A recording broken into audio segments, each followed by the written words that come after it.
സംസ്ഥാനത്തെ തദ്ദേശ സ്വയംഭരണ തെരഞ്ഞെടുപ്പിൽ ഇടതുമുന്നണിക്ക് വൻ മുന്നേറ്റം. ഗ്രാമ ബ്ലോക്ക് പഞ്ചായത്തുകളിൽ വൻ കുതിപ്പ് നടത്തിയ ഇടതുമുന്നണി കോർപ്പറേഷനുകളിലും നഗരസഭകളിലും ആധിപത്യം ഉറപ്പിച്ചു.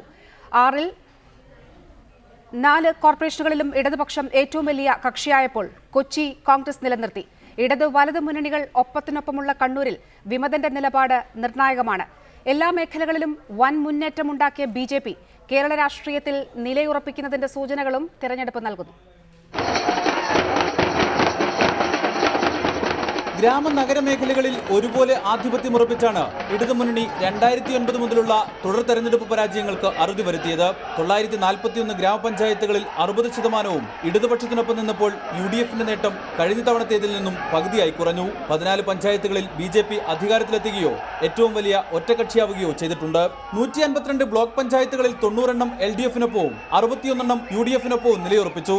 2010 ഇത് 56ഉം 92ഉം ആയിരുന്നു. ജില്ലാ പഞ്ചായത്തിൽ തിരുവനന്തപുരവും തൃശൂരും തിരിച്ചുപിടിച്ച ഇടതുപക്ഷത്തിന് കാസർഗോഡ് നഷ്ടമായി.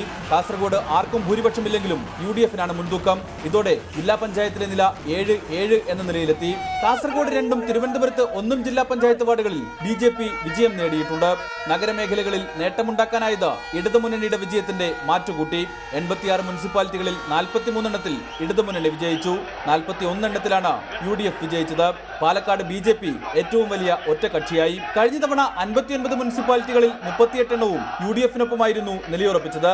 കോർപ്പറേഷനുകളിൽ കൊല്ലം, കോഴിക്കോട് എന്നിവിടങ്ങളിൽ ഇടതുപക്ഷം മികച്ച ഭൂരിപക്ഷത്തോടെ അധികാരത്തിലേറും. കൊച്ചിയിൽ UDFും ഭരണം നിലനിർത്തി. BJP മുന്നേറ്റമുണ്ടാക്കിയ തിരുവനന്തപുരത്ത് ഇടതുപക്ഷത്തിനാണ് മുൻതൂക്കം. UDFന്റെ പ്രതീക്ഷകളെ മുഴുവൻ തെറ്റിച്ച് തൃശൂരിൽ ഇടതുമുന്നണി ഏറ്റവും വലിയ ഒറ്റക്കക്ഷിയായി. 55 സീറ്റിൽ കേവല ഭൂരിപക്ഷത്തിന് 3 സീറ്റിന്റെ മാത്രം കുറവുള്ള ഇടതിന് 3 വിമതരുടെ നിലപാട് നിർണായകമാകും. UDF ഉറപ്പിച്ച കണ്ണൂർ കോർപ്പറേഷനും വൻ ഇടതുമുന്നേറ്റത്തിനാണ് സാക്ഷിയായത്. ഇവിടെ 27 എന്ന നിലയിൽ മുന്നണികൾ തുല്യതയിലെത്തി.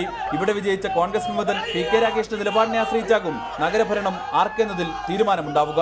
ഇടതിനൊപ്പം മത്സരിച്ച PC ജോർജിനും കേരള കോൺഗ്രസ് സെക്കുലറിനും തദ്ദേശ തെരഞ്ഞെടുപ്പ് നേട്ടമുണ്ടാക്കിയപ്പോൾ UDFനൊപ്പം തെരഞ്ഞെടുപ്പിന് നേരിട്ട RSP കൊല്ലം ചവറയിൽ ഉൾപ്പെടെ പിറകിൽ പോയി. ഇടുക്കിയിൽ ഹൈറേഞ്ച് സംരക്ഷണ സമിതിയും പൊൻപിളെ ഒരുമയും തങ്ങളുടെ കരുത്ത് തെളിയിച്ചു. മലപ്പുറത്ത് ശക്തി കേന്ദ്രങ്ങളിൽ ലീഗിന് തിരിച്ചടിയാണ് ഉണ്ടായത്. ഒഞ്ചിയത്ത് ഏറ്റവും വലിയ ഒറ്റക്കക്ഷിയായ CPIM ആരംഭിക്ക് മുകളിൽ ആധിപത്യവും സ്ഥാപിച്ചു. റിപ്പോർട്ടർ, തിരുവനന്തപുരം.